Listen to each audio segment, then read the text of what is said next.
E hoje a gente já vai abrir com o tema que você viu na thumb, que é um tema bem difícil, assim, de se tratar como uma notícia, porque a gente realmente não tem muito como saber o que aconteceu, a gente não tava na pele deles, então a gente vai só dar pra vocês as informações que a gente tem, pra vocês poderem tirar as próprias conclusões de vocês do que aconteceu ou não aconteceu.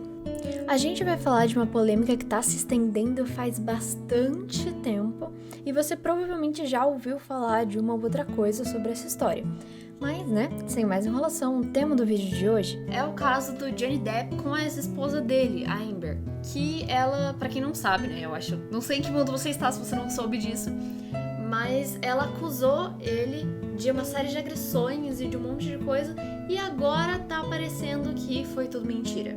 E é muito complicado porque realmente afetou muito a carreira do Johnny Depp. Ele perdeu muitos papéis, né? Ele perdeu vários papéis, demorou pra galera começar a tirar papéis dele, teve campanhas enormes de fãs e agora estão fazendo campanha pra tirar o papel da Amber em Aquaman 2, que ela faz, né, a Mera. E até agora o abaixo-assinado já tá com mais de 375 mil assinaturas.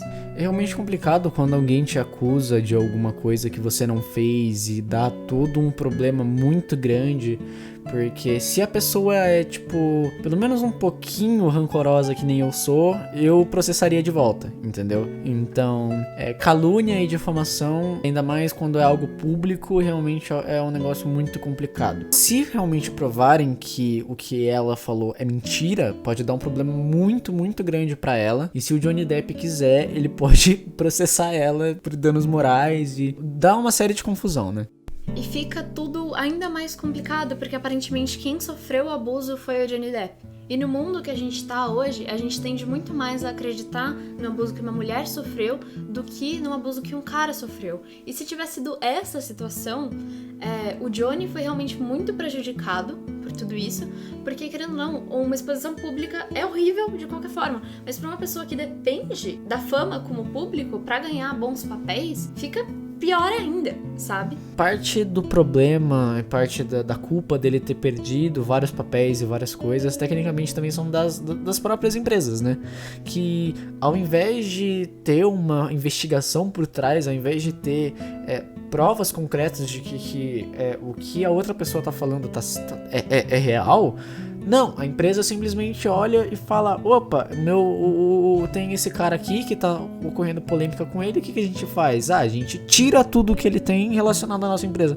Eu acho que não é assim que funciona, sabe? Tipo, você não primeiro age e depois você corre atrás. Você primeiro tem que correr atrás e descobrir se o que tá acontecendo é verídico, sabe? Tipo, porque senão você prejudica uma pessoa de uma maneira muito grande e se ela for inocente, você destruiu a carreira dela por conta de nada.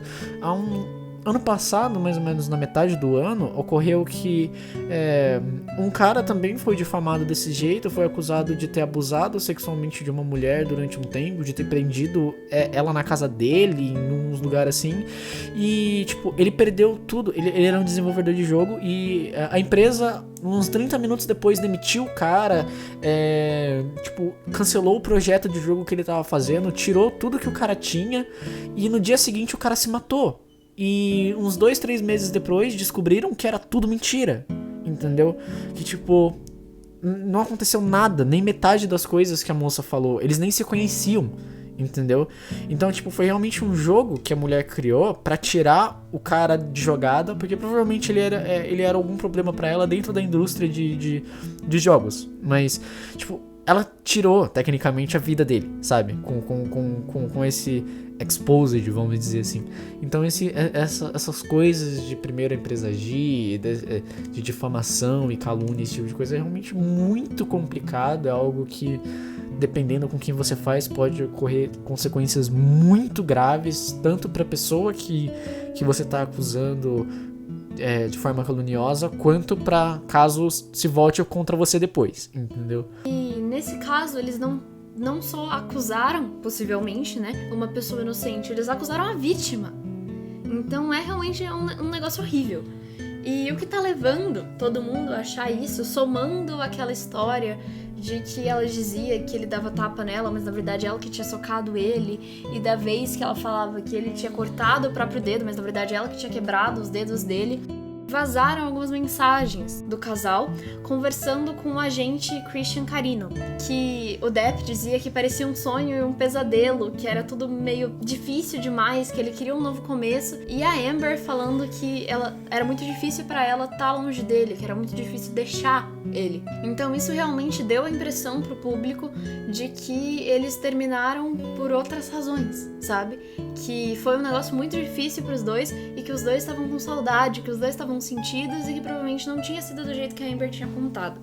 No momento ela tá sendo acusada de falsificação de evidências e ela pode ser presa por 3 anos por causa de tudo. Algumas alegações indicam que ela forjou os ferimentos que levaram à ordem de restrição dela com o Johnny Depp.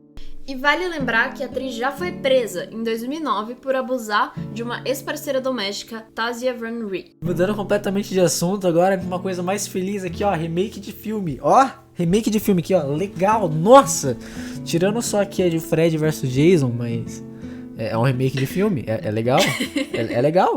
Então, vai acontecer um possível remake desse filme, né, Fred vs Jason, que tem aí faz tempo, né, 2 ícones do mundo dos filmes de terror aí. O remake desse filme ainda não foi confirmado, mas a gente sabe que já estão brigando faz muito tempo pelos direitos autorais da franquia para conseguir fazer o remake. Até agora realmente são só rumores, mas parece que eles não querem contar exatamente a mesma história. Então tem gente especulando que eles vão reduzir o espaço do Fred, o que por um lado parece meio uma afronta, mas por outro o original não é focado nele, é focado na Nancy e nas amigas dela fugindo. Então, né, não temos muito como saber. O que a gente sabe é que eles pretendem trazer o mesmo ator do antigo. Do Fred original. Isso, do Fred original. E ele deu uma entrevista recentemente dizendo que ele achou que o remake da Hora do Pesadelo, que teve lá em 2010, foi muito prematuro, que foi feito muito cedo. Que ao invés disso, ele queria que tivessem feito uma sequência de Fred vs Jason e aí esperado uns 5 ou 10 anos pra só aí fazer o remake. E ainda falando em filmes de terror, confirmaram o título de Uma Noite de Crime 5, que vai ser uma noite eterna de crime. Isso em tradução livre de The Forever Purge. E em uma entrevista, o diretor dos 3 primeiros filmes e o roteirista de todos os filmes falou que esse filme é um ótimo jeito de terminar tudo, então a gente conclui que esse provavelmente vai ser o último filme dessa série, né? O lançamento dessa continuação tá marcado para sair no dia 10 de julho de 2020 e vai ser dirigido pelo Gulch. E a última notícia de hoje também é uma sequência, que é a terceira sequência do filme Jumanji. O diretor Jake Kasdan, que dirigiu também o Bem-vindo à Selva e o Próxima Fase, confirmou que ele está trabalhando num 4º filme, já que os outros 2 que ele dirigiu foram realmente um sucesso. O terceiro filme, né, dessa série arrecadou quase 800 milhões de dólares e o segundo filme da série arrecadou quase 1 bilhão de dólares. E os filmes dessa sequência foram criticados pela profundidade dos personagens, pelos personagens serem meio vagos, não estarem muito bem construídos, coisas assim. E então, a gente pode ver que nesse próximo filme, talvez a gente consiga ver os personagens construídos de uma forma um pouco diferente. Porque foi confirmada a história dele, e nesse filme eles vão trazer o videogame pro mundo real, e não o mundo real pro videogame. Então vai ter o elenco adulto interagindo com o elenco jovem, e os personagens do jogo, eles vão ser eles não vão estar sendo controlados pelos personagens. Pra quem não entendeu muito bem, os personagens do mundo real, eles entram dentro do jogo e eles são obrigados a fazer o que o jogo tá pedindo pra eles fazer. Pra quem viu o primeiro filme, pelo menos, fica bem nítido que sempre tem um cara que é o que comanda tudo dentro do jogo, falando e ensinando eles o que eles têm que fazer e dando dicas e mostrando pra eles o que eles têm que fazer, pra onde que eles têm que ir. Então é sempre, tipo, eles indo atrás de um objetivo que já foi dado. Nesse último filme, aparentemente, a gente vai ver os personagens tendo que descobrir o que eles vão fazer. Então, não vai ter mais um tutorial, assim, pra eles, entendeu? Não vai ter mais um objetivo tão claro que nem é quando eles estavam dentro do jogo. A gente provavelmente vai ver uma construção muito melhor dos personagens a partir desse ponto, exatamente porque eles vão ter que se virar, né, pra fazer as coisas. Não vai ter mais o mediador que era o NPC dos primeiros filmes. A gente espera que a gente se apegue muito mais aos personagens agora, que vai ter uma construção melhor, né? E eu acho que vai ser muito legal a gente ver os núcleos de personagem juntos, mas sendo pessoas diferentes. Então a gente realmente vai conhecer facetas dos personagens do jogo que a gente não conhecia, porque eles não vão estar sendo controlados. E é basicamente isso que a gente tem por hoje. Muito obrigado pra quem assistiu até aqui. Quem falou com vocês foi o Moio e a Maia. Muito obrigado novamente e até mais.